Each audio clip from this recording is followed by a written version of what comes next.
આ ભાવ છે ને ગામડાનો આ ભાવ છે. મળીએ છીએ અને તું બહાદુર ને મજબૂત છોકરો છે બરાબર. Bye bye. અને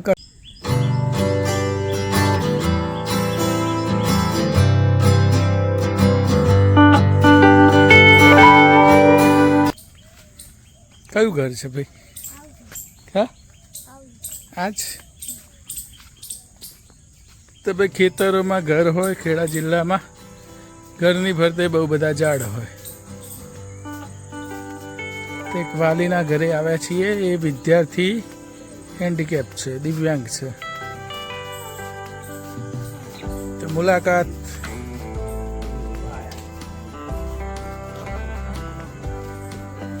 કેવું છે ભાઈ? મજામાં? આરામ ચાલે છે? બરાબર છે. શું નામ છે? માનસી. કેમ ભણે ભાઈ? ઓકે.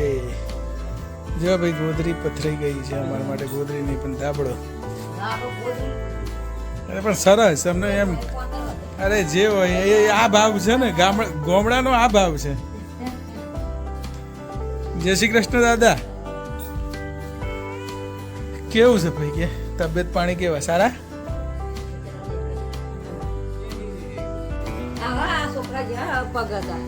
એવું પેલા ચાલતું હતું અને પછી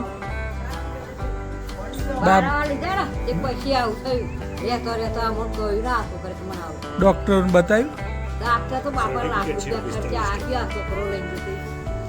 ધીમે ધીમે વધ્યા કરે. હા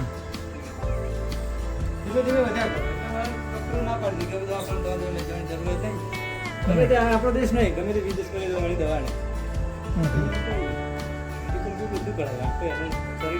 પેલા ચાલતો હતો. બરાબર. કાલે એનું થતું હતું તો સુધી આવતો હતો. બિલકુલ નહીં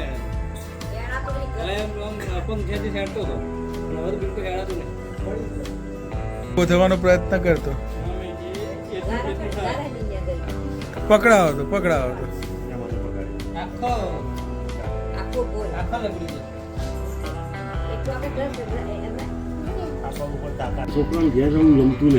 ફાઇલ જોઈ તો Becker muscular dystrophy, Duchenne muscular dystrophy નામનો માંસપેશીઓનો રોગ છે. મેં ગૂગલમાં સર્ચ કર્યું અને આ વધતો જાય છે એવું છે. અને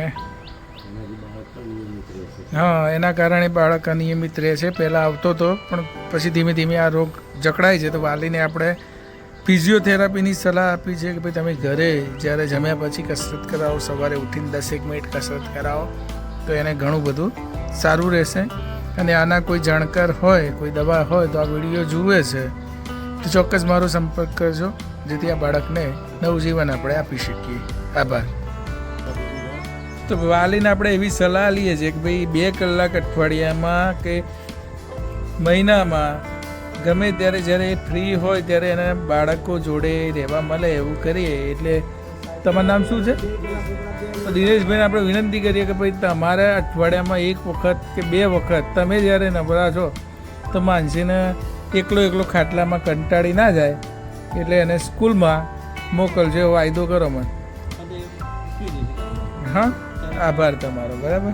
અને આચાર્યશ્રી તમે બહુ સરસ મજાનું માનસીનું આપણું ધ્યાન રાખજો. ટૂંકમાં માનસીને મજા આવે એવું આપણે બધાએ ભેગા થઈને કરવાનું. ચાલ માનસી, મળીએ છીએ. અને તું બહાદુર ને મજબૂત છોકરો છે બરાબર. Bye bye.